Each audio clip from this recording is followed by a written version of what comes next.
play with me. I'm not your toy. Oh, can't you see? I am not your Game Boy. Don't mess with me. I'm not your toy. Just look at me. I am not your Game Boy. 6 AA batteries, and I'm good to go.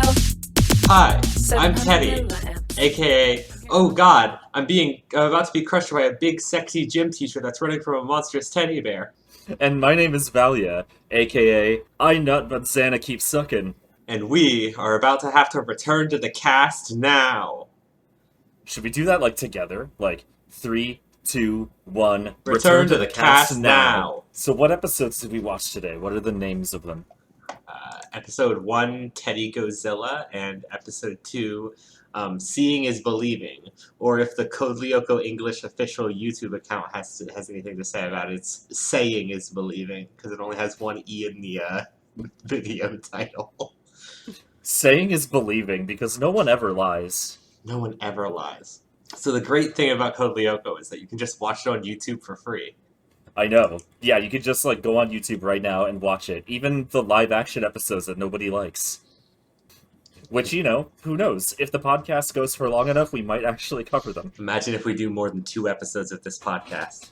Can you imagine? Could you It would imagine? be fucked up and crazy.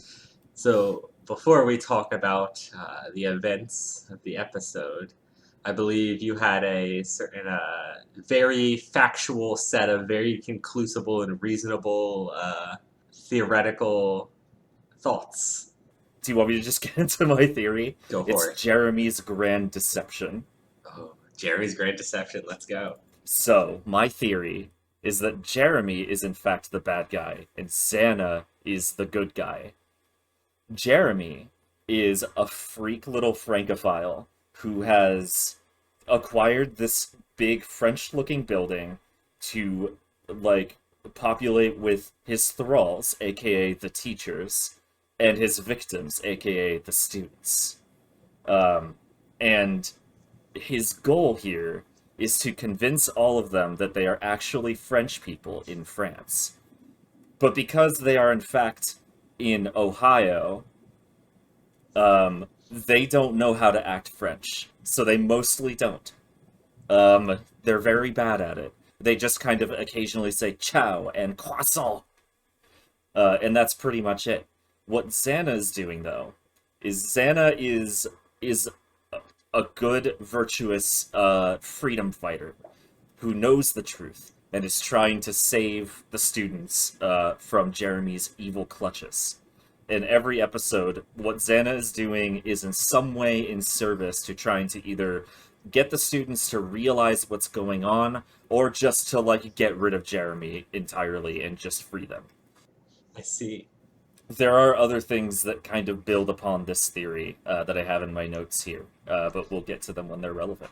Absolutely. Meanwhile, I'm a Jim knows everything truther.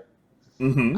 As we can all reasonably conclude from the events of these episodes, Jim not only knows everything that's going on and kind of remembers everything that's happening in a sort of Sans Undertale-esque way, he also is a Lyoko warrior, and when the kids aren't in the factory, he's totally in Lyoko, fighting off Xana on his own. Are there any other, like, elements to that theory? Not yet, but with time, I'm sure there will be plenty more to say. Yeah, like, the more we watch the show, the more I think that our theories are going to evolve and refine. Yes, absolutely. This is a very important aspect of this podcast. There is not a single thing that could ever convince us that we're wrong. Not ever. Exactly. Like, the show could at one point literally say, oh, and by the way, turns to camera, Jeremy turns to camera, I am not trying to enthrall these students into thinking they're in France when in fact they are in Ohio. Well, that's just Because Jeremy's evil trick. That's Jeremy's evil, funny little trick. It's Jeremy's evil test. Yeah, he's trying to cover it up, you know? And if any of this makes absolutely zero sense to a listener, they are like, what's a Code Lyoko? I wanted to listen to this podcast because my friends are on it, or because I want to experience Code Lyoko, but I don't want to watch it. Hello, Code Lyoko is a funny little piece of animation, very inspired by mostly Japanese animation, honestly, it seems. But it Yeah. came out of France, so it's a bit of a anime, in a way. Anime Anime. It from is... Japon. No, from France. France. I Oh, don't know anything about how French people refer to their own country. I believe it's like France. I don't know. I France. have exactly one French friend. If they watch this, they're gonna be so mad. They're gonna be mad at me for my theory, which steals French's cultural icons from them and puts them in Ohio, the worst place. Ohio is the worst place, yes. I know. That's why I picked it. But yes, Code Lyoko is a French-produced anime uh, made for generally around the tween age audience. It centers around a group of ragtag boarding school tweens as Yes. they attempt to protect the world from an evil supercomputer presence known as Xana, Xana. And why can't they just turn the computer off? Well, there's a girl in there. Yeah, there's a girl in there, There's guys. a girl in there, and if we turn the computer off and stop Xana, the girl will vanish. That's not good. How about the main characters? We've got, and this will not be confusing, Teddy. What's his whole deal? Give me a second. What? Teddy? Hold on. The main character's name, his name is Teddy, right? No, it's Jeremy. Oh, I was thinking of the brown-haired kid. No, that's Ulrich. That's Ulrich? That's Ulrich. Oh, I heard... Why did I get And Ulrich confused is like not that? the main character. Ostensibly, Jeremy is the main character. I see it as more of an ensemble cast situation, I guess, yeah. now that I think about it. And then anyway, we've got the actual main character, I lied to you, Jeremy. Nerdy brain kid, knows everything about computer, also is, like, way too smart to be in school. What the fuck is he doing here? And he's like, oh, I like my electronic girlfriend. I like my electronic girlfriend in the computer. The computer. And then we've got Yumi, who is the gaslight gatekeep girl boss. I wish she gaslit or gatekept. Yeah, no, that's Sissy. That's Sissy, who's Yeah. the gaslight gatekeep girl boss. Yumi appears to be of, I don't think they've really gone into it yet, but it's kind of vaguely Asian descent. Yeah, I mean, where we're at the story, they haven't really, like, made many explicit cultural references, surrounding Yumi, but I think later on they do. Yeah, I think later I'm on gonna they wait very until then much to say for sure. reference it. She seems to have been born and raised in, I think this is supposed to be either part of France or part of Canada. It's they don't. So it is France. Okay. It is France. Actually, if like the outside shots of the school, those are actually just traced over images of a real school in Paris. Oh, thank God. Okay, so they live in Paris. Yes, they live in. I thought you just said potty, like toilet. I mean, if it was a French toilet, it would have it. Yeah. Oh boy. The cool, useful device that Americans don't want because they think it's bad to have a clean ass. They think it's gay to wash your butthole. I think it's The bidet. the bidet. Yes. Fellas, did you know it's gay to wipe? We don't want one of those bidets in our toilet. I heard he's a terrible president. Oh my God. All right. So yeah, Code Lyoko, funny sci-fi anime. Half of the show is 3D computer graphics, and the other half Yes. is very angular sort of animation that seems to be trying to emulate anime. But it's also like they're doing it in a way that's very specific to the show. And yes, they have very large foreheads. Yeah, let's just get that out of the Let's way. just get that out of the way. They have enormous foreheads. It doesn't factor into either of our theories. Let's just acknowledge it. Put that down on the list. Check it off. We acknowledge the giant foreheads. There we go. We're done with that. I could also be wrong. I don't know what notes you've put down for these episodes. Maybe you did factor in the foreheads. Who knows? So yeah, we've talked about Jeremy's evil plan, the whole Jim knows everything truth or theory. Let's go ahead and get into the first episode, Teddy Gozilla. Wait a minute, we went through all the characters and we completely forgot to even mention Odd. We barely mentioned Ulrich, right? Yeah, okay, back to the characters, sorry. Return to the past now. Jeremy, nerd boy, blonde. Yumi, kind of sporty. She's like a sporty alt girl in a sense. The only thing she's missing is the colored stripe in her hair, but I get the feeling if it had been made like a good few years later, she'd have had it. Yeah, definitely. She's very protagonist girl. There's Ulrich, who I think is also kind of sporty. He's brown-haired. I'm pretty sure he's like meant to kind of be dating Yumi from the very start. They have these awkward cutaways where they're like touching shoulders and then they go, ah, and then they blush. What if we touched shoulders and we were both Lyoko warriors? Blush emoji.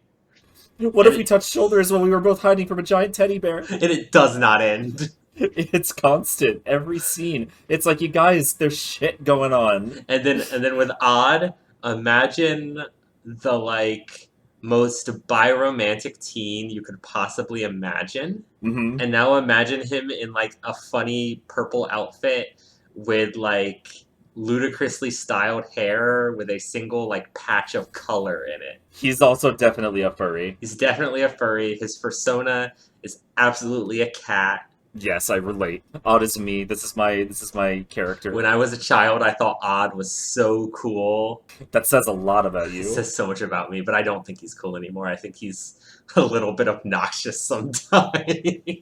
He's like obnoxious and like mean. So is Ulrich, actually. Ulrich is also really mean. All of the protagonists are kind of mean. So, Teddy Gozilla. First thing we have to say, all of the music in this show slaps.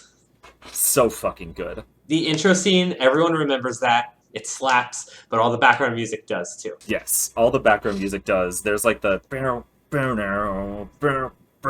It's good. Yeah, exactly. We get our little intro. It kind of only establishes what the characters look like and what their Lyoko forms look like. I honestly feel like the intro is a little bit lacking when it comes to sort of making you understand and get the vibes of the characters. It feels like they had the first 3 episodes animated and they were like, okay, yeah, take some stills from that, throw them together, it's fine. It really doesn't feel like the beginning of the show. Like, it feels like you jumped in at the 2nd episode. They start on these 2 infants recording a video for their school newscast. My first note on this is from a little bit before. I remember when we were watching, I was like, I already have notes, and the intro theme wasn't even over. It's okay, go ahead. Like watching the show and like seeing like the cute sentimental, not sentimental, but like, you know, pleasant opening and like introduction to the setting, but like with the mindset of what the premise, what my theory is. Like while watching, I couldn't help but feel, quote, a tangible feeling of dread and foreboding. Like something bad's about to happen. It's all a part of Jeremy's evil plan, his evil test. Jeremy's a funny little sadistic trick. So we open with the 2 infants of the show. They're like, I think they're supposed to be elementary schoolers at this boarding school. There's this like little reddish pink-haired little girl named like, I think, Millie? Millie, yes. She has like a crush on Ulrich. And then there's like a darker skinned girl whose name I cannot remember. It's okay, the show barely mentions her. They're recording for the school newscast and they're like, we're not allowed on the premises, but we can totally interview the person who's probably going to win, you know, beauty queen of the prom. Mm-hmm. And then Sissy, who is like, you know, kind of a pretty girl archetype. She's got that like curly short hair and she's kind of got like, you know, that mean, quote-unquote, bitchy girl presence in a sense. She's kind of an icon, I gotta be honest. Exactly, she is an iconic. Yeah, she's iconic. She is Boots 10 Queen iconic. Yes, like I put down in my notes, prior and future beauty queen Sissy is a queen. Unfortunately, Sissy does not believe in minor rights. No, she does not. She is just like, no, I don't want to talk to you. I only talk to pro reporters. Cronies, get their ass. And then her two little sycophants, Nicholas, and I don't even think they've named the other one substantially. Yeah, I don't remember. Like, just kind of sneer and look at the children all mean. One of them puts his hand over the camera. And then Sissy just drags Millie to filth. Like, destroys her. Like, kills her on the spot. Ends her life. So I have a few notes here on this scene. Yes, so, absolutely. You will recall that I said Jeremy has the teachers and including, indeed, the principal himself, who is Sissy's dad, as, like, his, complicit actors / thralls. I haven't quite decided. I haven't seen the evidence either way yet. But either way, they are definitely doing his bidding. Sissy, as well, is in on it. It is unclear whether she has a mind of her own or whether she's being controlled. But here she is, beating down journalists. Isn't that kind of interesting? Like, they're trying to report on the goings-on at the school, and she clearly doesn't like that. Yeah, and, that's something that's really interesting to me, because going along with that, even in just the first 2 episodes, it kind of feels like Sissy wants to be friends with the main squad, but doesn't know how to express it. Yeah, she's like, she's mean to them all the time, but, like, on the other hand, she does keep starting it. Like, she keeps coming up to them and, like, citing and to you get this sense them. of pining when she's kind of, like, staring at them. Yeah, like, she wants to be in their whole group. She's jealous of what they have because she doesn't really have any real friends. Yeah, anyway, Sissy drags Millie to filth over journalism, and then also goes on the tangent of, like, by the way, you can't even go to the dance, you wouldn't want a boy to go with you, you're such a little baby, you little puny little thing. And then Ulrich is like, friend zoned, you can't go to the dance with me. And yeah, Millie's, like, breaking into tears, being like, oh, Ulrich, yeah. Yeah, and Ulrich's like, no, sorry, I'm going with Yumi, who is my girlfriend that's not my girlfriend. And then Millie runs off crying. Yeah. She bursts out of the front doors of the... Well, it's multiple buildings because it's a French boarding school campus, but out of the doors and, like, just over into this... I don't know what kind of building it's supposed to be. A shed or, like, an unused greenhouse, it looks like, maybe? I think it's the gym. Oh, she goes into the greenhouse, yeah.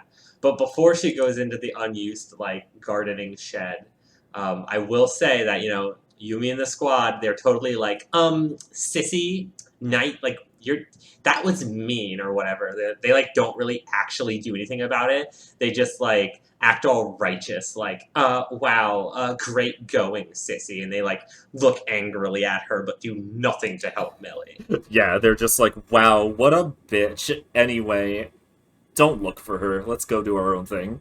Yeah. She'll cry it out. She'll be fine. Yeah. And right after this, we are given a cut to a shot of Jeremy in his room, where he has a picture of Einstein on the wall with his tongue out being silly, XD.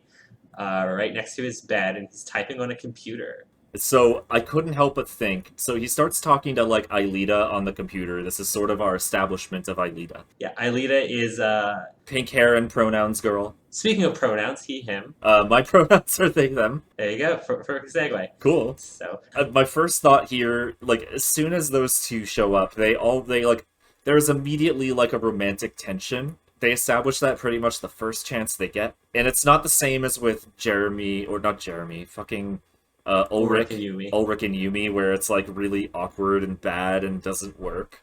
It looks like, this was the romance subplot they actually wanted to make, and they actually tried. Whereas with, like, Ulrich and Yumi, they were like, we can't have Yumi not date anybody. So they just shoved them together. That's my read of the situation, anyway. Anyway, with that romantic tension, or with this scene, I want to bring up another element of my theory. So, Jeremy taps into this computer system, of that computer that's, like, in that, like, abandoned warehouse thing. So, this computer is where Xana lives. Xana, the one who's trying to free the students from Jeremy's evil thrall. yes. And Aelita is part of this plan, or part of Jeremy's counterplan, rather. He has created Aelita. He created her in order for her to serve as like his eyes and ears on the inside, and to thwart Xana's plans from within the computer if possible. Which makes it a little fucked up that there's romantic tension there. Like, why would Jeremy create an artificial girlfriend? Like, isn't that a little strange? Like, So you're saying that Jeremy didn't actually find Aelita. He, like, pre-prepared the situation. yes, he prepared the situation, came up with an elaborate lie, and of course he programmed Aelita. So of course she's going to, quote-unquote, know that, like, the lie is true, you know? Like, she's going to have fake implanted memories, you know? Designed by Jeremy in order to, you know, sort of also convince her of the lie. She's, like, autonomous, but, like, there's a bit of her that is under his control. Just enough that Jeremy is able to predict what she'll do. Man, considering some of the stuff we learn later on in the series, I'm sure there's plenty of evidence that'll make it very clear what's happening. Yes. And how this is totally actually the reality. Yeah, no, it definitely won't be inconvenient to me at all. It definitely won't be at all inconvenient to you. So, in your theory, not that I'm trying to question it, it's very true and factual. I'm just trying to understand. Okay. Okay, so Jeremy creates his francophile, insane, fake Paris in Ohio, yeah? Yes. Okay, all right. When does he make Aelita? Is it like... Okay, so did he make Aelita before or after Xana started opposing him? Was Xana initially going to be a tool of his oppression that turned on him? It could be, yeah. Like, now that I think about it. Could be? Like, wait, what do you mean could be? So, I thought you knew. this is a new addition to the theory, everybody. I think that what probably happened, and again, awaiting more evidence... Absolutely. Xana was actually Jeremy's first attempt at creating Aelita. Oh, shit, okay. Yes, and it went wrong because Jeremy, you know, those things that I was talking about where Jeremy is able to, like, control and predict Aelita's actions, that was Jeremy not making the same mistake twice. I see, okay. So Xana is sentient, caring, and also uncontrollable, which is not good for Jeremy. Xana is pretty caring in this episode. You really see some empathy. You really do, and actually, you really do. Actually, I have made notes of how it does prove that. Actually, exactly. So, yeah, genuinely. Yeah. Jeremy's talking to his girlfriend and immediately establishes the core premise that they are trying to make Aelita real and protect her from Xana. And Jeremy's like, "Hey, you know how about that devirtualization thing I've been working on? Haha, like, that's so interesting. I've been making progress." And Aelita's like, "You're going to make me real? Really?" And Jeremy's like, no, not yet. No. Like, why bring it up? I mean, Jeremy could really just be trying to devirtualize Aelita so that they can rule as king and queen of the school. Also, a small note about Sissy that I missed. I think it is pretty big that she says, "Don't think it doesn't suit you."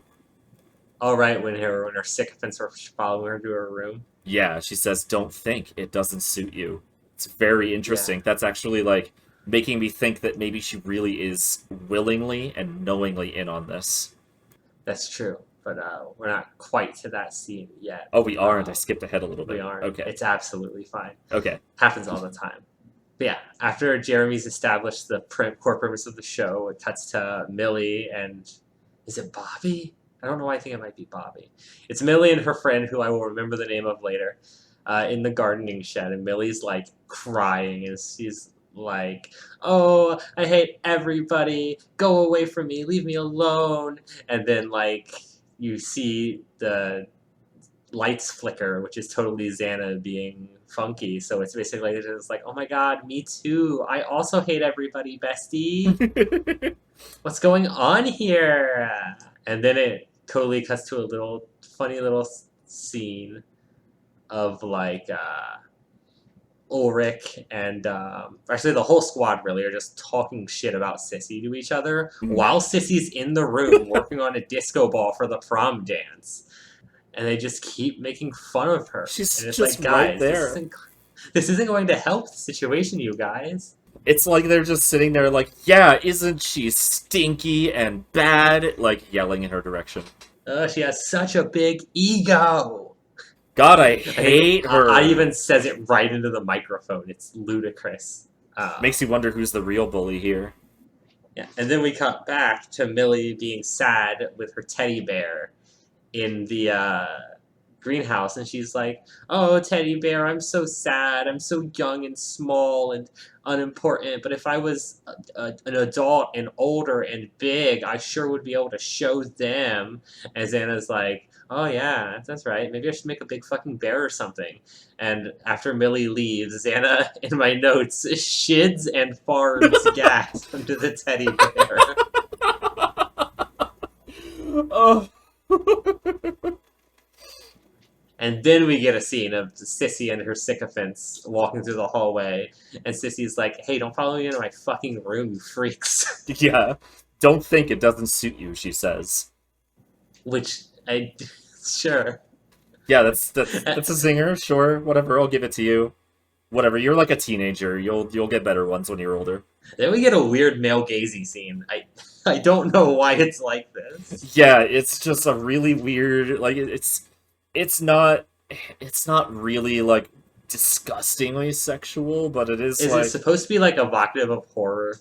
Yeah, it's supposed to be evocative of those horror scenes where you see, like, a woman getting dressed and there's, like a monster looking through a peephole or out of a closet or whatever, and, like, watching her get dressed and shit before it goes and kills her. But it's in a children's cartoon, it's really weird. It's very strange. So she's getting dressed, and we get a bunch of, like, point of view shots from low on the ground of, like, stuff moving around and watching her and going above her. And a bunch of bottles tumble off the shelf because the spooky first-person thing is approaching her. And I have in my notes, the Xana music is so good. Sissy's voice acting is so bad. She just... Because Sissy starts screaming, she's like, "Oh! Oh! Ah! Oh! Oh! Oh! Oh my gosh, no!" The voice acting goes absolutely out the window whenever anyone has to raise their voice. It's great. It's so great. After this, there's like a sort of a scene where, like, kind of like adjacent to the hallway or something. It's like Sissy's making a scene with her, principal dad or whatever. And people are like, "You know what? What's happening? That's weird." And she's like, "Something attacked me, ah." And then they're like, we should. And then the squad is like, we should probably check this out, just in case our friend Xana had anything to do with it. And Yumi goes, She loves to do that. Like, she loves to do that. Not to skip ahead, but like in the beginning of the second episode, the first thing Yumi says in that episode is and then the second thing she says is She makes just little sounds for the entire first scene and does not speak. Anyway, back to where we were. Absolutely. So yeah, we see them like approach Sissy's room and look at it, and they're just like, must have just been a short circuit, when very clearly things are wrecked and broken and torn from the wall.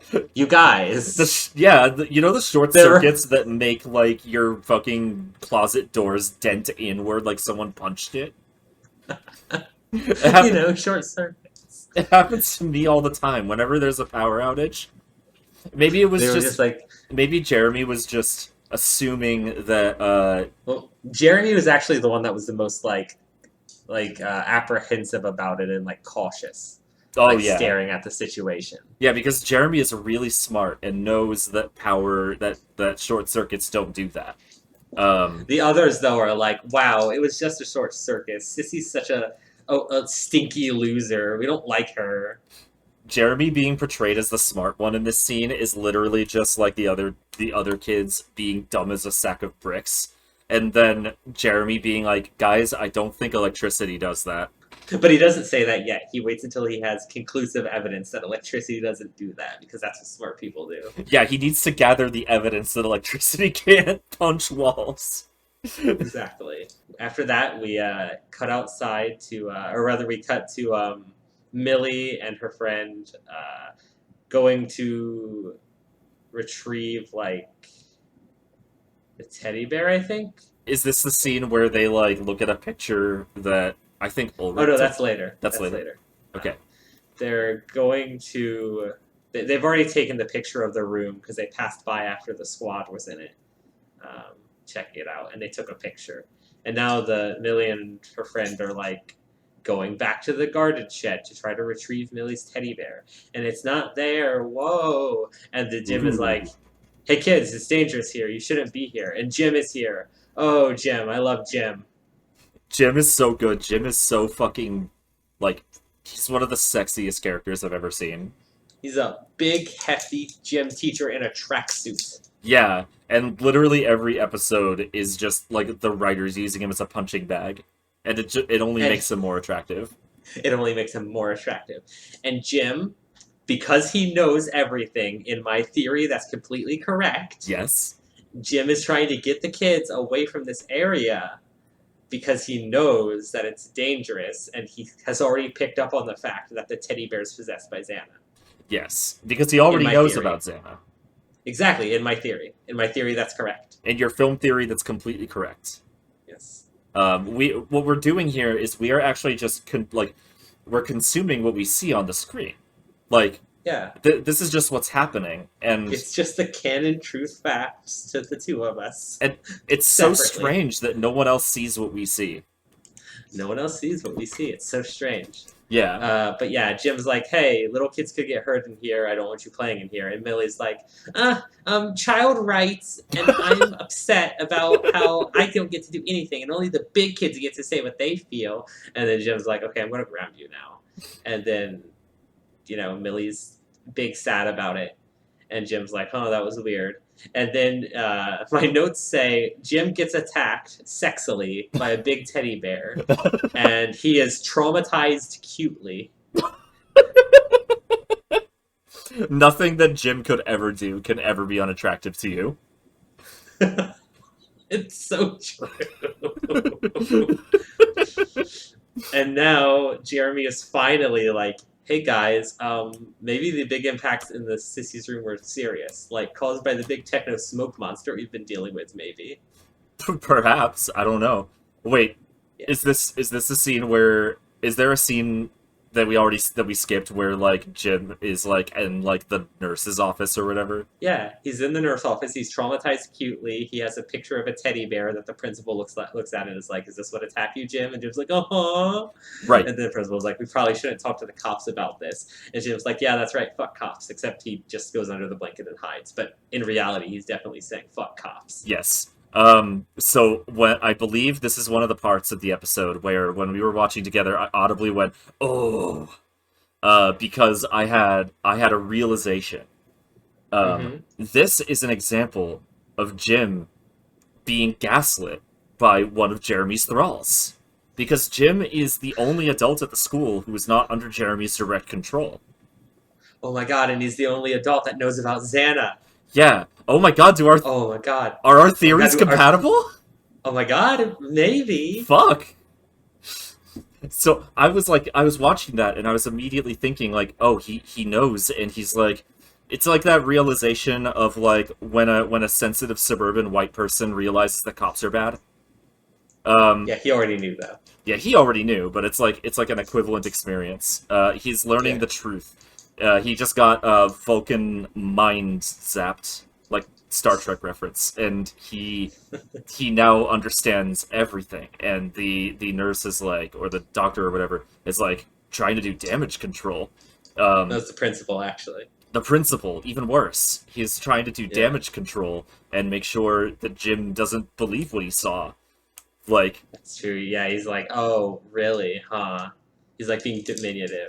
Yeah. He's like just diminishing like his experience and like trying to make sure like, oh, are you sure you? They don't say this in the kids show, but I imagine the principal's definitely saying like, are you drunk? Come on. Yeah. So yeah, we get that. We get Jeremy being like, oh, maybe we should actually check this out. And then we get Odd having a short conversation with the principal as the principal throws the picture of a teddy bear in the trash. But then Odd, like, barely waits for the principal to leave before picking it out of the trash and being like, oh, shit. Yeah. And then we get like, oh, go ahead. That's the picture that they're pulling out of the trash, right? Yeah. Yeah.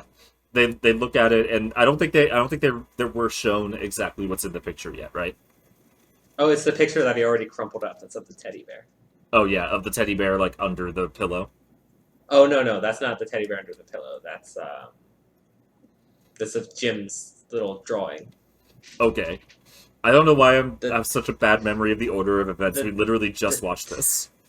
Yeah, the teddy bear under the pillow was when Millie and her friend pick through, or like, oh no, we're grounded, we're sad about it, and then they like are like, wait, but in our picture, there was a teddy bear in Sissy's robe. Oh! Oh my god! And then I think they kind of have the bit where it's like a gathering of evidence, so to speak, where it's like Jim drew what attacked him, and it was a teddy bear. And now Millie is showing us the picture of the teddy bear in Sissy's room.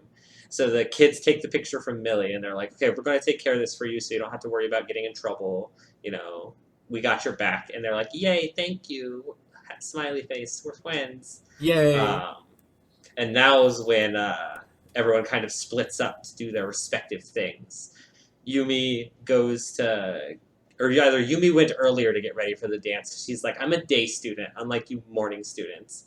You know, it's such a pain having school during the day rather than the morning. And the other kids are like, actually, it sucks to be in boarding school. Yeah. So yeah, Yumi's already out.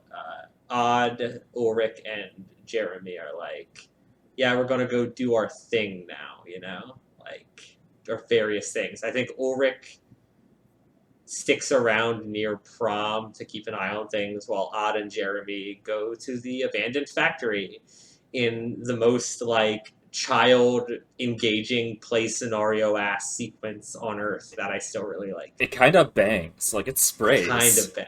It fucks, yeah. It trucks. It's really good. Like, we got to that sequence, and I was like, I am child again. I am baby, and I'm having a great time. You were immediately babied again. Yes. I'm 12, and I'm watching this on Toonami.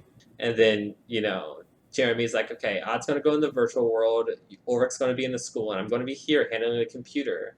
I have written in my notes, Odd descends deep into the dank clutches and depths of Jeremy's evil lair. I'm going to say, in your theory, which is totally true and not just a theory. Yes. Are the rest of the Lyoko squad in on it, or are they just, like, tools that Jeremy is using? I'm so glad you asked, because so Jeremy has the faculty under direct thrall, with the exception of Jim. Jim is, for some reason that I have not. He's immune. For some reason he's immune, and oh my god! Wait, what if people that have entered Lyoko are immune to being thralls of Jeremy? It's possible. I'll have to wait for more evidence. But back to Jim, like, he's immune, but the thing is that Jeremy thinks he's too stupid to figure it out. Jeremy doesn't know that Jim knows everything. And I see. Jim is, you know, like you said, as part of your theory, Jim is trying to, like, you know, do something about this to keep the kids safe. This just became out of nowhere Teddy and Valya's collaborative Code Lyoko theory. But back to Jeremy's influence over his, like, immediate friends, or so it would seem. So Jeremy is a master manipulator. He's very, very good at it. But he can only stretch himself so thin, right? That's why he has the faculty as thralls. He doesn't have to tell them to do anything. They just kind of do what he would want. But, like, you know, he has some capacity to directly manipulate, and he's confident enough in his ability to do so that he doesn't actually have any, like, kind of mind control placed over his immediate friends. He just kind of has the confidence that he'll be able to handle any slip-ups that happen. He thinks he's, like, the big brain, handle everything kind of guy. Exactly. Like, he thinks he's got it all under control. And right now it seems like he does. Yeah, like, you know, none of the other kids are, like, really going against him or anything, or, like, anything that he wants to do. He's not having to course correct anything that's going on. Like, this, all told, this plan of Jeremy's going pretty smooth so far. So they send Odd into the virtual world of Lyoko. Yes. And I remember there was something very cool about the whole transfer, Odd, scanner, virtualization thing. That enraptured me as a child. Yeah, that was like the I thought it coolest was shit. the coolest shit. Exactly. You wanted to be Odd when you saw that. I didn't want to be Odd. I'll go over my history with Code Lyoko RP forums Oh my god, I was not expecting that some at other all. time. Some other time, I'll go over my brief history of my childhood experience in a Code Lyoko RP forum. I'm so excited. I want to find out. And Odd goes into the virtual world, and he's a cat boy. He's just a cat boy in here. He's just a cat boy. Those are his actual ears that he hears with in this world. He has a tail that goes swishy swishy. Yeah, exactly. Just like every child wanted. It's like well, I didn't, but Yeah, you didn't, because you were the weirdo. You were the freak. I was the freak fleshy. This is like the fucking opposite, like, world, like, TV show that's like, what if the straight people were the bullied ones? Except it's what if the people that weren't furries were the bullied ones? Oh, God. God. Odd goes into the virtual world, meets up with Aelita, and they're talking with each other, and then Aelita's like, Xana might go after his mortal enemies, and then Jeremy's like, oh fuck, I just remembered Yumi exists. And he contacts Ulrich and is like, Ulrich, go make sure Yumi's okay. It feels like the writers also remembered that Yumi exists right there. Absolutely. In my notes, I have it say, oh, the Xana Danger music fucking slaps, dear God. So I'm going to vaguely recall that I believe they start getting attacked by Xana's funny little creatures in Lyoko. Yes, it's one of Code Lyoko's classic 3D action scenes where they're like, Absolutely. shooting at these little skittering, chittering little techno bugs. And They kind of look like kind of the shape of a human head almost, but they don't have like any features. yeah, There's that big old like Xana looking eyeball, which the best way I can describe it is it's kind of like, imagine sort of like an alt female symbol in a sense, but it's got like, actually no, just imagine the lens of truth from Legend of Zelda: Ocarina of Time, and that's about it. you're so fucking right. I never realized that before. Also, to all of our listeners, 100% Oh my God, wait. of them who have all played Ocarina of Time, Yeah. you remember that thing that you saw because you played the video game. Valya, oh my God, wait. Yeah? So the symbol for Xana, right? Yes. It looks like the lens of truth. Oh my God. So in your theory, So Xana, is a huge Zelda fan. and of course he would be, because so is Jeremy. Oh my God. Jeremy wanted to create a virtual girlfriend, but then fucked up, and first of all made a boy, and also, Xana's he, him, right? We're not just making that up? I'm pretty sure Xana's he, him. Yeah, okay. I'm just gonna think, I mean, maybe either Jeremy is biromantic or it was a mistake. I'm not sure yet. I think Jeremy just made life and then got surprised when it transed its gender. Okay, yes. Okay, Xana transmask. I like it. Every time they oppose Xana, it's just them trying to keep another transmasculine man down. I know! Who is going to stop the transphobic elite Jeremy?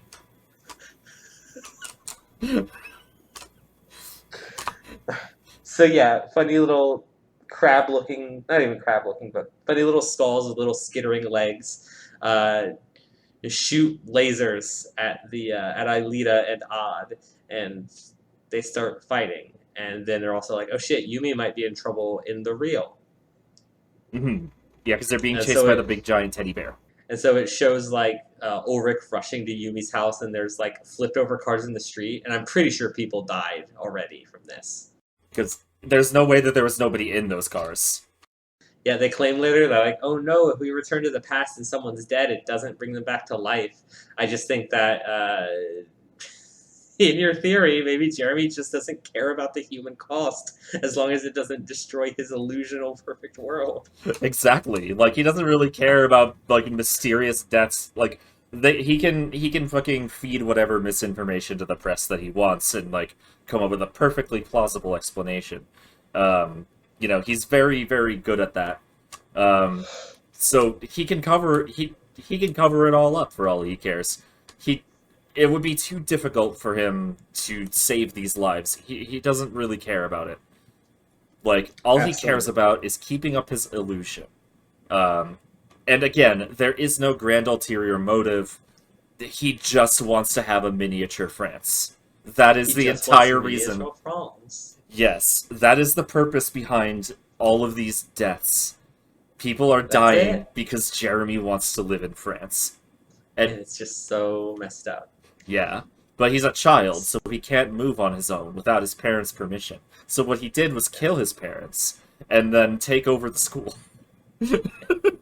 So yeah, Ulrich's rushing to Yumi's house, and then we also get another scene in Lyoko where Odd is being a cat boy and escorting Aelita and protecting her, and then he gets somehow he sees the damn future in the computer. He sure fucking does. What? I don't know why he has this power. Well, I do. And he sees Aelita go like, no! Yup. Aelita, falls off a cliff and does that slow-mo shot where she's reaching up for Odd and going, no! And then, like, a minute later, it happens again. Yeah, well, I mean, yeah, that's because that was his future vision. Right! Of it happening, because it hadn't happened yet, Valya. You thought she fell off the cliff twice? Yeah! One time was just in grayscale? Yeah. Or rather, sepia tone. Yeah, because it was sad. So then we cut back again to Yumi bathing in the tub, and this episode has a lot of weird glimpses of naked tweens, and I don't understand why. I don't think it's very common later. Like, I think it's just this episode. It's just this episode. Yeah. Anyways, and then it cuts to her already dressed, and she's wearing a delightful piece of alt-girl fashion, detached sleeves, plaid miniskirt. Crop top. She's slaying. Honestly, I'm jealous. Like, she's gonna go to a goth rave and have a great time. Yeah, but instead, Ulrich has to grab her and go to the prom to protect people. We cut back again to Lyoko. I realize now, and like going over my notes, how much they go back and forth, but it feels relatively natural in the show. And there's some unnecessary slow-mo as Odd shoots laser arrows. It's very strange. Yeah, it's also like not the best done slow-mo I've ever seen, but you know, on the budget that the show was on, can I really blame them for not selling it? Yeah, and then he's running with Aelita, and his future vision of Aelita tumbling off the cliff comes true. But he jumps down, and he saves her by grabbing onto the wall with his kitty claws. And they actually bothered to like show the like digging, the sort of trenches dug into the wall by his claws, which I appreciate. Yeah, like the scratches in the rock. Yeah, and they just scratches. That's such a better word than trenches. What the fuck? Yeah, anyways, where did trenches come from? I mean, I knew what you meant, but like, I couldn't think of a word, so I just thought I'm in the trenches, and I'm like, wait, there we go. But in Aelita falling off the wall and going no, and Odd catching her, they find a secret passageway to the tower they're trying to get to, but they're being chased by a big Xanaball. And they just barely managed to jump out of the crevasse that they have to travel to in time for the ball to, you know, not hit them. We cut back to Yumi and Ulrich running to the prom. And they bump shoulders when they're ducking down into a corner. And what if we were being chased by a giant bear and bumped shoulders? And we were both Lyoko warriors. Blush emoji, blush emoji, blush emoji. They're just like, oh my god, we are teens in love. We made physical contact, blush. Yeah, just like every real person in the world has ever done. Everyone knows that if you touch someone, that's like romantic. Like, like the first time we hang out in person, I'm going to just like awkwardly put my hand on your bald head, and it's going to be so sexy. It will actually be sexy. I do have a sexy bald head. That is true. It's very true. I've seen the evidence.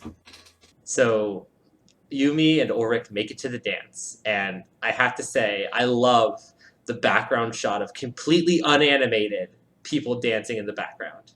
Yeah, it's just a single frame. It is a single long frame that they just like kind of drag sideways. And then Jim is here. Jim is here. He is in a suit. He is looking sexy.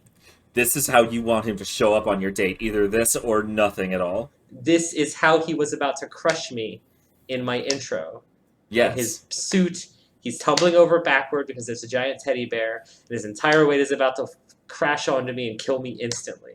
Anyways, he's like, "Oh, Ulrich, you're underdressed." Well, whatever. It's probably because of those people you hang out with. Anyways, enjoy the dance.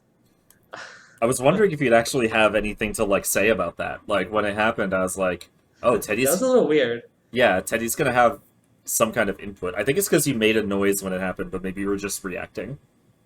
Yeah, like it is a little weird that he seems to like maybe he considers Ulrich like more acceptable than the other two. Like, yeah, it definitely seems. and by the other two, I mean Odd and Jeremy. Clearly, there's no reason to have any issues with Yumi. Yeah, exactly. She's a queen. It did seem in that moment that Jim feels like more of a friendship with Elric than the others. Probably because he's sporty. Yeah, probably because he's sporty and plays with sports and kicks baseballs. I don't know. And speaking of how Yumi is a queen, there is one greater queen who is here, and it is Sissy. Yes. And honestly, the crimped hair, the flower crop top. She's kind of serving it. She's kind of serving it. She woke up that morning and she's like, "I'm gonna rule the prom," and you know what? And she did. She was correct. She did it. She did it. Like she showed up on screen and I was like, "Damn, sis, prom queen, right there." She is queen bitch. Yeah, she just destroyed. Speaking of destroying, what happens next? Her dad's about to announce the winner, and Ulrich's like, "No, we have to evacuate this giant teddy bear," and everyone's like, "Ha ha ha, so funny. He thinks there's a giant teddy bear," and Sissy is just like, "No, he's clearly trying to get in my way. There's no teddy bear." Ugh. Also, Jim is like, I saw the teddy bear," and everyone laughs more. Yeah. And as Sissy's like, "There's no teddy bear," I think she's compares it to some other cultural reference, but I forgot it already. Yeah. Anyways, and then a giant teddy bear crashes through the walls and terrorizes everyone. And Sissy's voice actress does her best to scream in terror. She does her best. I'm going to assume that was her best. I have in my notes, Xana destroys the wall in order to peacefully speak to the children, to show them the trap they've been ensnared in, without harming them at all. It's so true. Not a single child is harmed. Yeah, you see all those flipped cars? Xana, being the good guy in this story, was actually just opening the door, letting them out, and so that they could peacefully and calmly and with smiles on their faces walk away from their cars, and then Xana just kind of turned them over. They were already banged up because everyone in France is bad at driving. They're not in France. Right, Ohio. Damn, that's actually more accurate.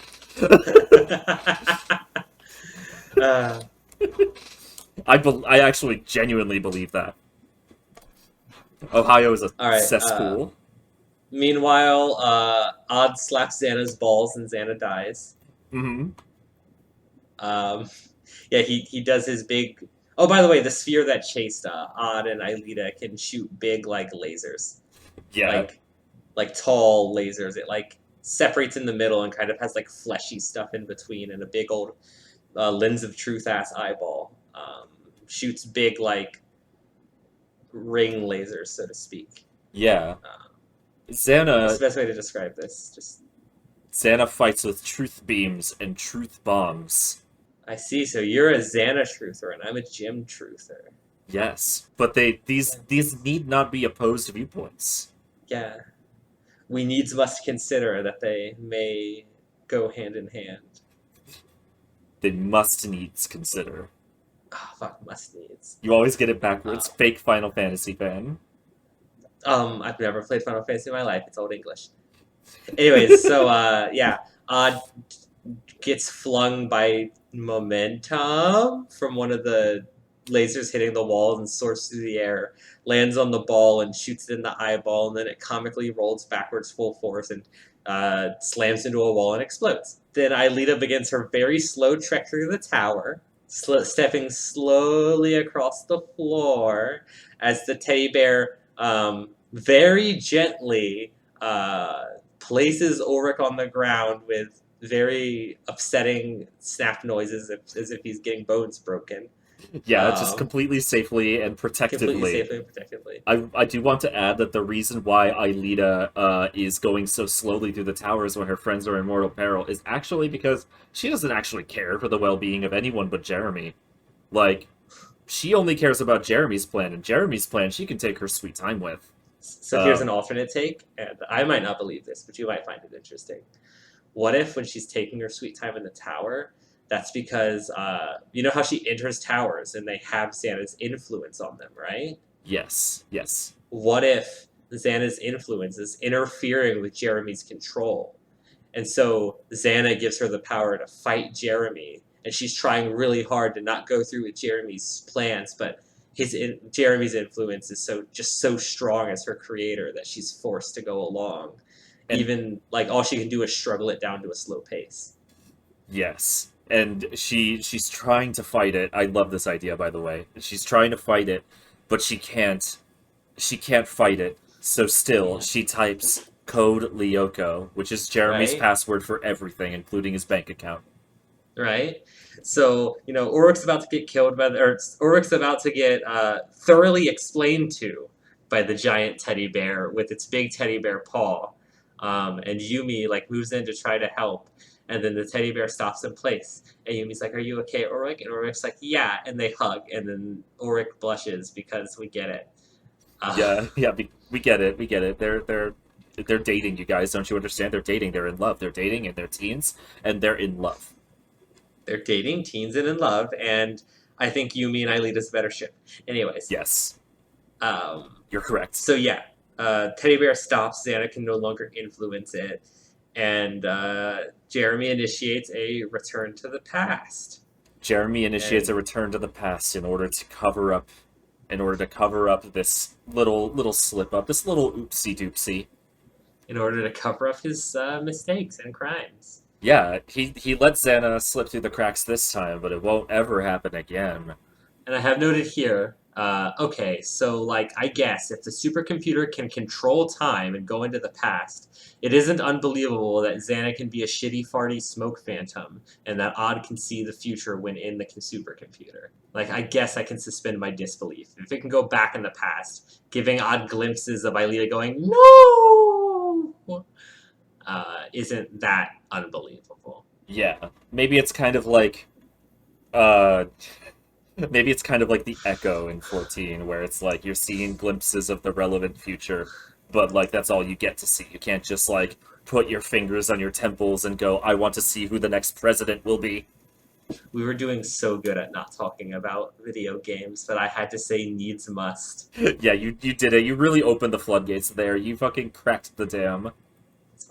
And then the end of Teddy Godzilla is Millie. We're back in time at the point where Millie was like, "Please, Ulrich, will you go to the plot?" And Ulrich's like, "Yeah, sure, Millie. I'll meet you here at 8. I hope you're not too mad, Yumi." And Yumi's like, "Haha, no, I'm going to go with my secret admirer, Odd." And then, her and Odd laugh because clearly they are both not attracted to each other. Yeah, they're definitely not attracted to each other.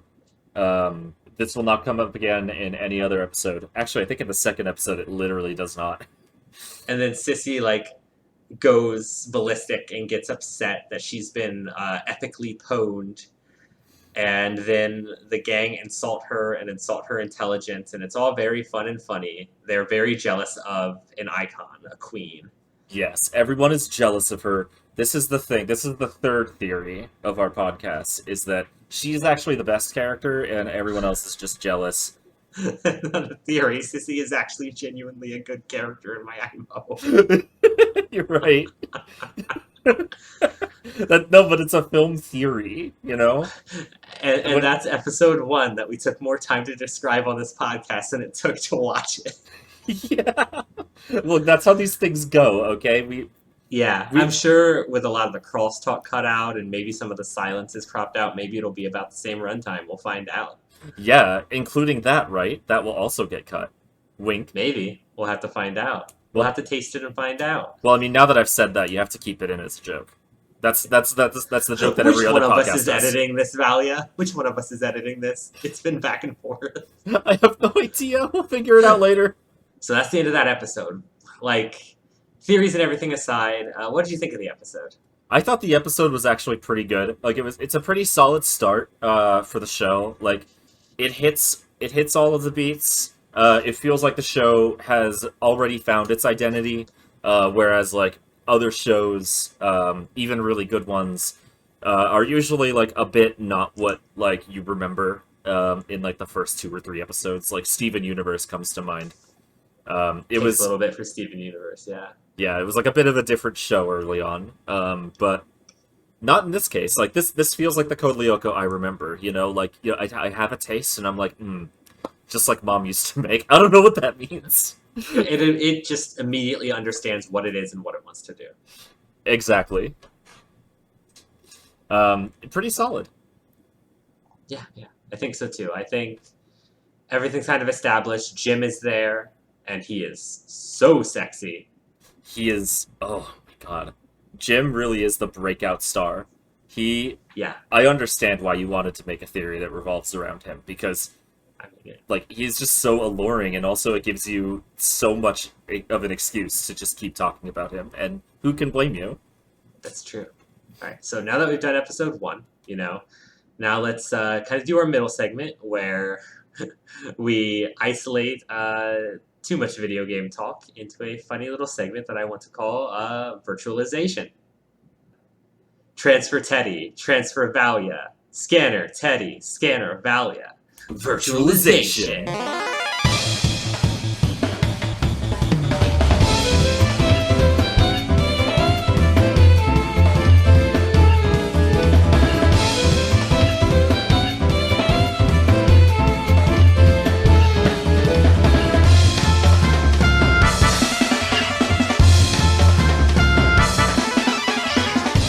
My long, sexy, flowing hair is like billowing up. I love how there's no physics applied to Odd's hair, because his hair is oddly stiff for some reason. He doesn't use hair gel. It's just oddly stiff. It's just up there. So, video games. What have you been doing in video games lately? I have been playing in the OG metaverse. There's some buzzwords that will help our analytics. Dear God. Final Fantasy XIV. Right. Which you may have noticed by now is a game that I like. Yeah, I mean, I've been playing in, critically acclaimed with a free trial up to level 60 that includes its first expansion, Heavensward, Final Fantasy XIV. We are both Final Fantasy XIV heads, one could say.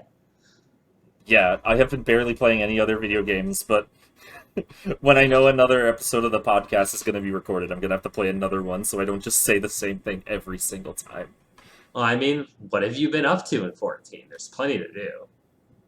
That's true. It is a very, packed video game full of engaging and fun features and many mini games to occupy your time, including coming up in 6.2 on August 23rd, Island Sanctuaries, where you can have your minions run... This joke is too long. So long. But yeah, lately I've been focusing on crafters. I'm a freak, so I think the crafting system is really fun. And also leveling some of my jobs up. I love Machinist. I love going pew pew and shooting things. Hell yeah. And also Tiny Robot. Have you been enjoying the Machinist job quests? I like the one scene where the guy...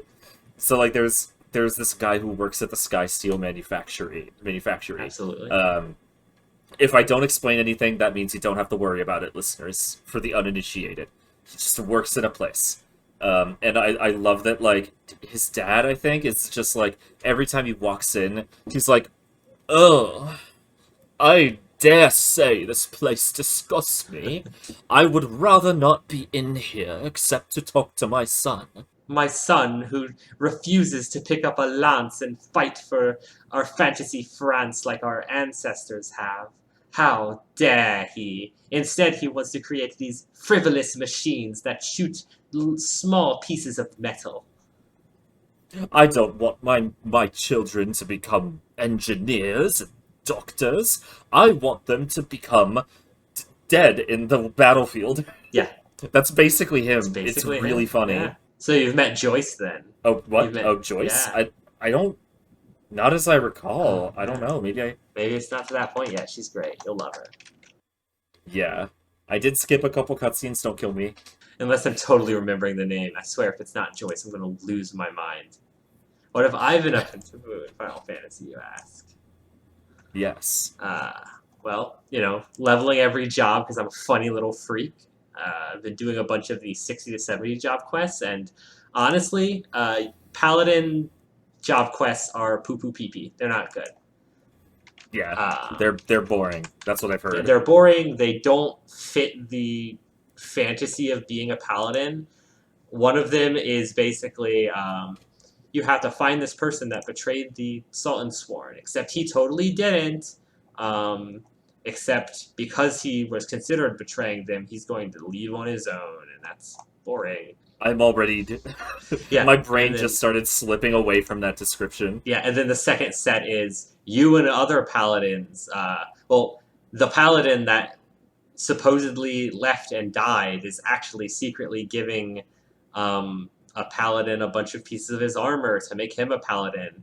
And he wants to construct a situation where you fight for, dominance over the paladin jobstone. And it's like, this has nothing to do with the paladin fantasy. Anyways, my hot take really is doesn't. that I've taken a long-ass walk to get to, is that the Sage Quest has a job NPC whose character presence is much more paladin-y than any of the paladin job quests. So if you want a good paladin story, do the Sage job quests. Yeah. Hey, paladins out there. You want good paladin quests? Do healer. So play Sage. You wanted paladins to be able to heal anyway. Yeah. Honestly, if you are already familiar with tanking, then becoming healer is actually not as hard as you might think. Especially shield healer, which is basically just being an extra set of mitigation buttons for the tank. It's like, the mitigations that you use to reduce the damage that you take. That's your job now. Congratulations. Shield healer is you were an extra mitigator. Burst healer is you play chicken with the tank's health. Yeah. It's honestly great. It's so great. I did healer first, and in my opinion, doing tank first versus doing healer first, I think doing healer first is a little harder. Or at least there's more to learn. So when I went to tanking, which I was weirdly nervous about for some reason, I was like, oh my god, this is fucking easy. This is so fucking easy. What the fuck? Tank is the easiest job in the game. It really is. Even DPS feels less easy. Yeah, because you're trying to maximize your damage, and some of the jobs make that very difficult, like Black Mage. With Black Mage, it's not difficult to be the top DPS. It is difficult to not fuck up your rotation, but the thing is, the damage is so high, the damage it does is so high, that even if you fuck up 3 or 4 times in a single boss fight, you're good. You already outdamaged everyone else. It's fine. But yeah, I've been enjoying leveling stuff. Got everything above 71. I've got every tank and healer above 80. It's great. I really like a lot of the funny little side stuff in this game, besides the Paladin one. Didn't we see someone, or there was someone in your FC or somewhere who is leveling all the jobs at once while also progressing the MSQ, right? They're insane. Yeah. I don't want to call them out. I think it's really cool that they're playing the game as they want. But also, wow. Yeah. The amount of work you have to do every time the level of the MSQ goes up 1. Would we like to move on to the next episode? Absolutely. Devirtualize, we get hit for all our hit points, and we come staggering out of the Lyoko scanner. I land on the floor with my ass up in the air. I bump into you and I blush because that's all you can do in this show. Yeah, we touch, so we blush. No, you're like pinky lands on mine, and then we blush. Oh my god. We both Our blush. pinkies. We were both ass up in the air and our pinkies touch. Blush emoji. And we were both bottoms. Yeah. What if we were laying on the floor of the underground warehouse laboratory that Xana lives in, and like we were both ass up on the floor falling out of devirtualizers, and then our pinkies touched and we're both gay. Alright. Seeing is believing. Or saying is believing if you want to go with the title that was placed on by the YouTube channel. Yes. They are being told by a guest lecturer in their science class about a heating plant with a nuclear reactor that I'm sure no bad evil supercomputer systems can or will exploit. Jeremy is like, Yes, sir, absolutely. can I make my GF real? And the observer's like, that's science fiction, kid. And glares at Jeremy. And then the teacher's like, oh, Jeremy's a great student. He's just a dreamer. And everyone in the class laughs. Yeah, I had a note on that saying, oh, quote, Jeremy's a bit of a dreamer. And then Jeremy looks angry, because Jeremy does not take kindly to insubordination. It seems like the teacher's kind of defending him, in a sense. Anyways, I guess so. Then we get a scene afterward of Sissy and Yumi meaningfully looking rudely at each other that goes nowhere. I don't know why that's here. They just look at each other and go, huh. And then the principal walks up to Odd and is like, yeah, you can make your funny band that I'm going to say the name wrong of. And then Yumi's like, actually it's the post-rock progressive, sir. And the principal walks off and says, you have to let anyone who wants to join audition. And I think starting a band is a fun teen thing to do. It's too bad that this band gets completely forgotten after this episode. It just vanishes into thin air. I began to realize while watching this episode just how little of an episode's runtime the 3D section actually takes up. Yeah. I wonder if it was more expensive to do the 3D CG at the time than the animation. Or than the drawn animation. It was a little more experimental and labor intensive at the time, I think. Jeremy programs to intense music and ignores his electronic girlfriend until he wants to talk to her. She's like, are you okay? Jeremy, what's up? And he just ignores her until he's like, that's weird. Power plant. I have to eat Brussels sprout. And then he goes to eat Brussels sprout. My next note is, Jim is so sexy. Right, Jim showed up to be like, hey, why are you handing out flowers, Odd? And Odd is like, I'm starting a band. I actually didn't remember that Jim was in that scene. I was really hoping that was just your stream of consciousness. Just my stream of consciousness thinking about how sexy Jim is. He's not in the scene, you were just thinking about him. And then Odd is a little prick handing out flyers and doesn't give a flyer to Sissy's sycophant Nicholas because he's a petty little motherfucker. Xana is trying to deny Odd's soup. Maybe Xana's like, yeah, you don't want the dishwater soup. Don't have it. Because Xana's causing power outages in this episode. Auditions happen. Odd is horny for a girl who can't drum. She's fucking bashing on it and doing a terrible job. And Odd is just looking at her with hard eyes oh my god, I have to date this bitch. Jeremy's doing more research and he's like, wait, hold up, this electricity is fucky wucky. And then he shows up at the audition to their kids and was like, guys, this is probably Xana. And they're like, really? And he's like, yeah, probably, maybe. Even though nothing out of the ordinary is really happening. Yeah, it's just power outages that are inconvenient for Jeremy. Yeah, they're the power outage takes out Jeremy's computer game, and he's just like, I can't play Final Fantasy 14. This is Xana's Jeremy wouldn't play Final Fantasy 14. I'm sorry. He would play WoW. No, I think Jeremy probably plays Phantasy Star Online 2 and Maple Story. That's true. I don't know. I wanted to be mean to Jeremy, so I picked WoW. But I do think the Xana play in this episode is actually pretty good. Cut off the power to Jeremy's home computer. Fuck off. It's good. That's actually a pretty good plan. Good thinking, Xana. That's a great way to cut Jeremy off from his way of manipulating the people. And Sissy makes an iconic entrance at the auditions after I think it's this either before or after Jeremy is like, guys, the power. Sissy makes an iconic The entrance, power. strolling up with her sycophants, and is like, I don't want to be in your stupid loser plans, but Nicholas loves the drums. So she's like helping her sycophant out. Yeah. She's being a real one. She's being a real one. She's being a friend. She's being helpful. She's being a buddy. It's great.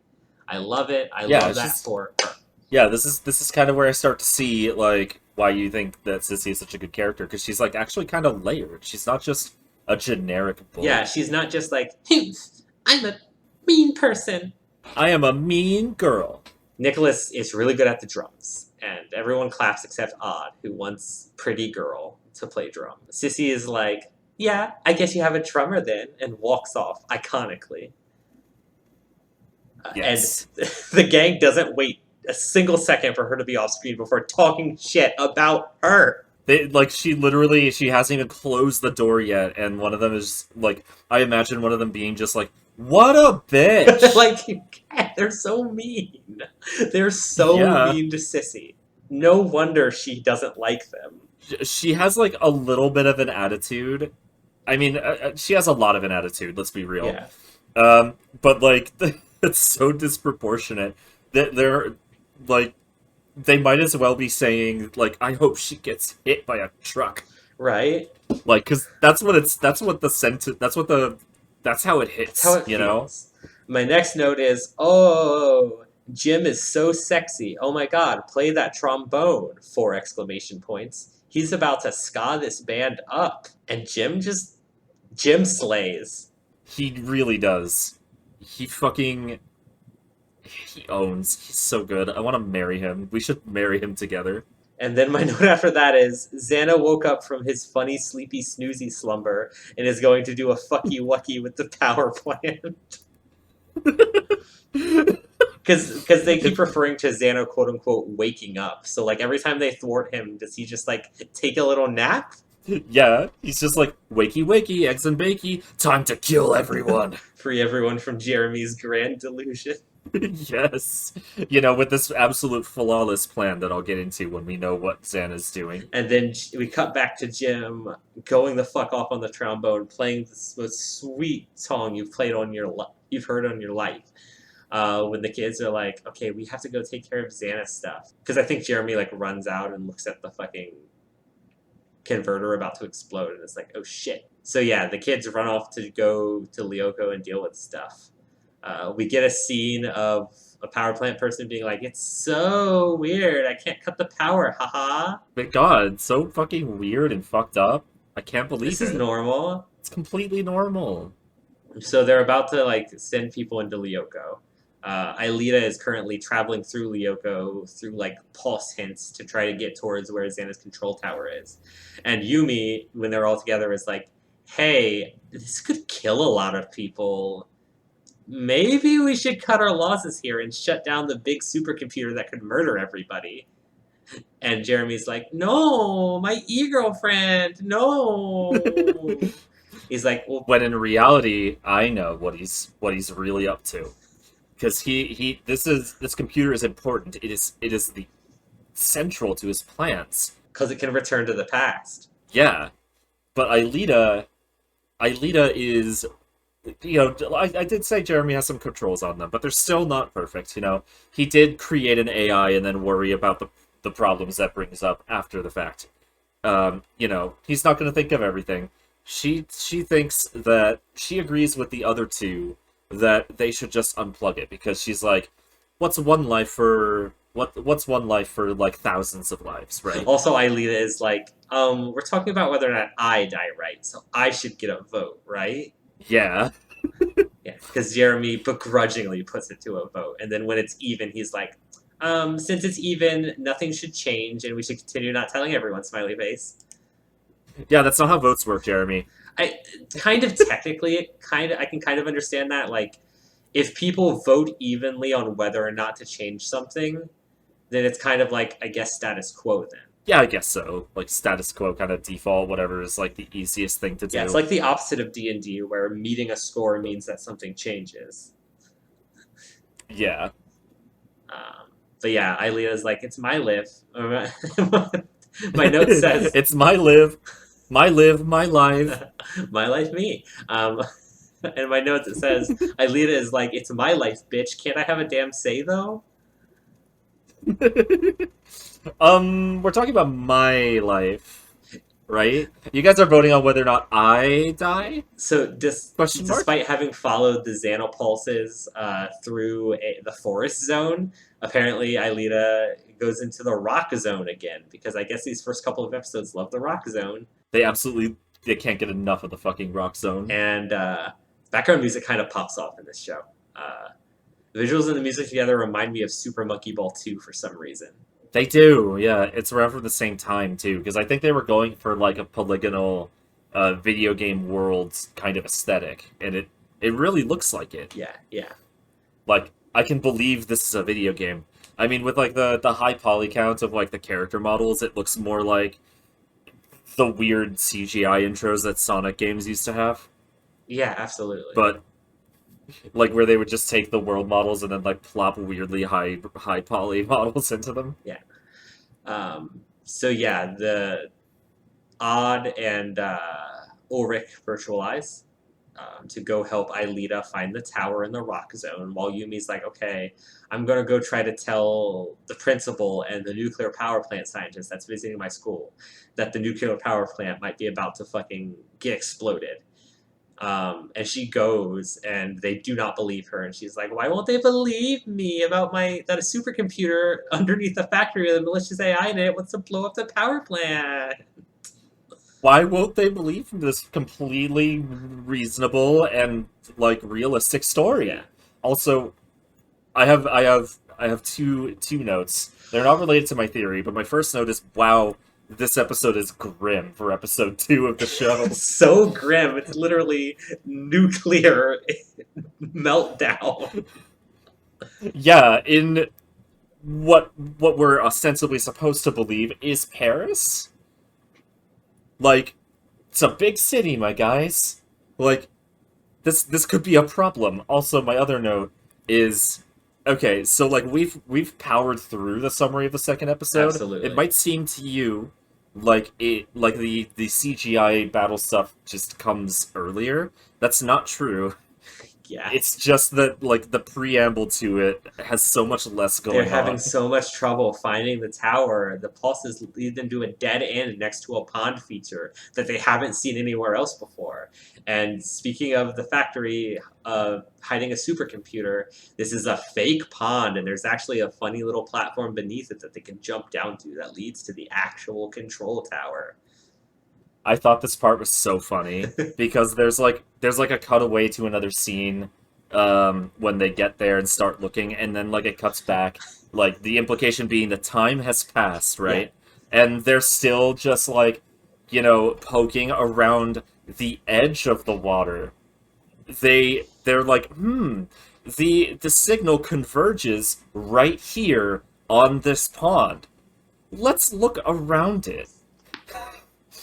And then it takes, like, a while for Odd, the dumb one, to throw a rock in and figure it out. Whoa, it's fake! So then they head towards the tower, and it's like, oh no, it's being guarded by these crab-looking things. And it's funny little red, long-legged sort of crab-looking creature. Yeah, I love those guys. Yeah,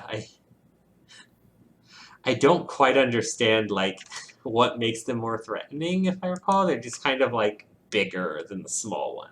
So, Odd gets owned, like, almost immediately. He takes one for the bestie that's trying to shoot at Aelita, because I guess Xana's trying to destroy Aelita.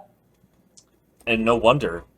She's very dangerous for Xana's whole plan. Very integral to Jeremy's schemes. Because if Aelita goes down, then how is Jeremy going to stop Xana from taking over the towers and trying to, like, you know, free the people and, like, take over the computer so that Jeremy can't do his evil little plots. And I mean, when in Xana's defense, when he can try to help Aelita when she's in the control towers, he does. He tries to give her free will, but, you know. Yeah, he wants to help as many people as he can, but is unfortunately, like, within this, like... And that's why she only voted for her own death when she was touching the root that had Xana pulses going through it, because Xana was able to give her her free will.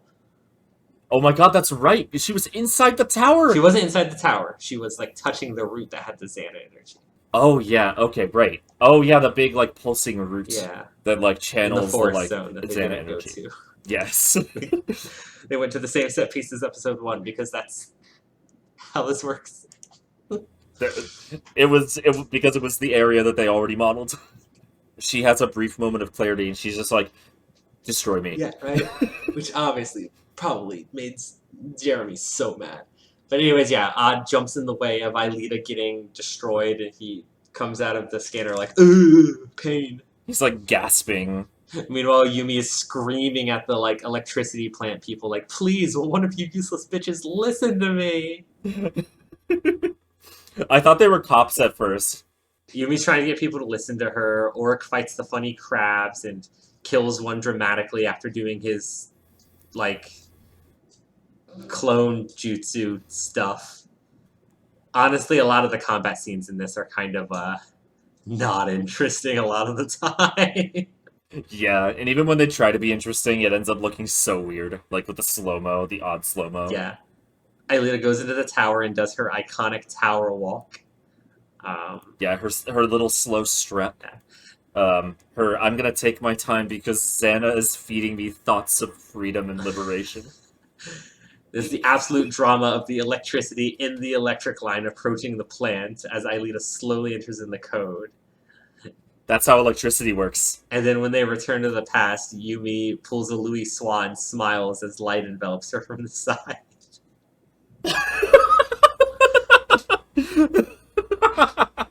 Yeah, she's just like... It's not even like the reaction that I would have had in her shoes, which is like, oh, thank God. Just like, I wouldn't be smiling. Yeah. Like, that's not how I would feel. I would be like, oh my God, thank fuck. Because, like, you know what would have happened if that didn't happen? The fucking city would blow up and become a, like, wasteland of radiation. But you know what? Yumi's a child. Yumi's a child, yeah. And then we get a band performance scene where Odd on guitar, Nicholas on the drums, Yumi on vocals, and Jim belting it on the trombone sexily. I felt so bad by the end that, like, this episode gave you specifically absolutely nothing. What do you mean? Because Jim didn't really, like, what... How does Jim interact with... Or how does your theory interact with this episode? Oh, that's simple. Yeah? Well, you don't see Jim after his audition, right? That's true. He went to the power plant, and he was kind of going in there and, like, basically deactivating it himself, just in case the kids weren't able to handle it in time. So even if the electricity had reached to the power plant, it would have been fine because Jim did a breaking and entering and saved everybody. Oh, yeah, classic Jim. He didn't help as much last episode at the end because he has a phobia of bears that are bigger than him. Yes, that even applies to, like, human bears. Yes, that's where he got it from. Yeah, that's where he got that fear. And then Jeremy reveals his true callous cruelty with his joke at the end of Seeing is Believing. He says, you guys have nuclear energy. You're gonna make the town explode. Jeremy gloating in his victory. Careless to the carnage that could have happened if Jim and the others hadn't saved. Yeah, and this fits so perfectly because, of course, he didn't actually care about averting a nuclear catastrophe. He cared about keeping himself in power. He cared about his own life. It's in the power themes of the episode. Nuclear power, electric power, social power. Jeremy's power. Jeremy's power. Yeah. And metaphorically speaking, Jim trying to cut the power. He's trying to take down those in power. He really is like the best character with these canon real theories. These canon real theories. Yes. We're gonna get we're gonna, like, the creators of the show are gonna watch this, and then they're gonna send us, like, an email that's like, you're completely right. I'm so glad someone finally understood. But we're not gonna be able to read it because it's gonna be in French. It's so true. So if we get a French email from the creators of the show, it's just them saying that they agree with us and that we're right, so we don't have to translate it. Exactly. And I think that's how the episode ends. Like, it ends on this kind of, like, grim, like, just joke that Jeremy makes. Also, irrespective of anything else, what the fuck, dude? Why would you say that? Why would you refer to such a horrific event? That nearly happened. It's so insensitive. It's just so Like, insensitive. and if you were saying it in front of, like, other people who were, like, the main characters, it would be fine, because, like, you know, they're nowhere close to anything like that happening. Except, no, actually, like, I think if you live near... Yumi, remember. Yeah. Yeah, that's true. Like, but he's not saying it around just anybody. He's saying it around the people who don't forget when he presses the button. They remember. And, if I were just any other kid who, like, even if I were affected by the Return to the Past forget-o-matic ray, like, I would still be like, please don't say that when there's a nuclear plant, like, right over there. We literally just had a class today about nuclear energy, Jeremy. Yeah, they had a guy from the nuclear power plant that we live near. You little fuck. You fucking piece of trash, Jeremy. Can you tell that, like, my whole theory is, like, probably heavily informed by the fact that I just don't like this kid at all?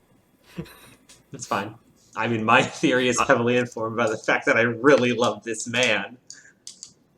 That's true. We went in completely opposite directions, and also we both happen to greatly agree with each other. We're just both correct.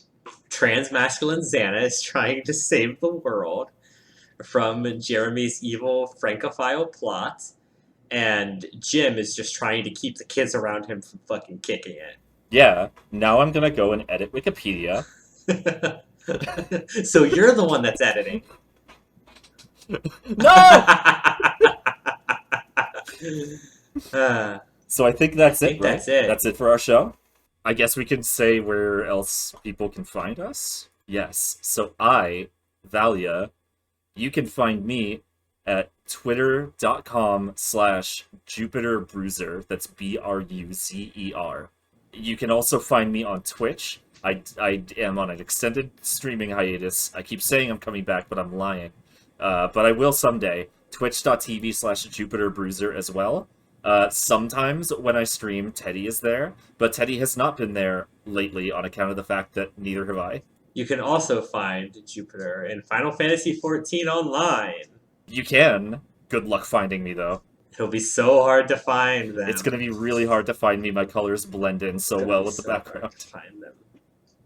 Dabba-dee dabba-die. Dabba-dee dabba-die. Where can people find you? You can find me on Twitter at Theo Arrives. That is THEO Arrives. You can also take a couple funny link jumps to look at the porn I draw, but you know, life be that way sometimes. If you're a child, do not look at that. If you're an adult and you don't want to see it, don't look at that. That's just how it goes. Yeah, exactly. Also, when you spelled Theo, you didn't say T, you said The. Yeah, THEO. That's how you pronounce it. Well, I am forcibly ejected from the podcast when Aelita gets mind-controlled by Jeremy and makes my model ragdoll, causing the collision physics of the game to deal damage to me repeatedly until I'm out of health. I am forcibly ejected from the game when Jeremy stabs me in the chest. In real life? Yes, I'm ejected from the simulation that is our real world. Oh, fuck. It's meta. We'll have to count on somebody else to return to the cast now. Yes. Don't worry, I'll be back next time. We aren't dead yet. You can still save us. Just return Yes. to the cast now. We have to return to the cast next time. Yeah, return to the cast next time and we'll be alive. If you don't Yes. listen to the next episode of the podcast, we'll die. Yeah, you have to keep watching, please. You have to save us. Please. Have a good one, folks. Bye-bye. I am not your talking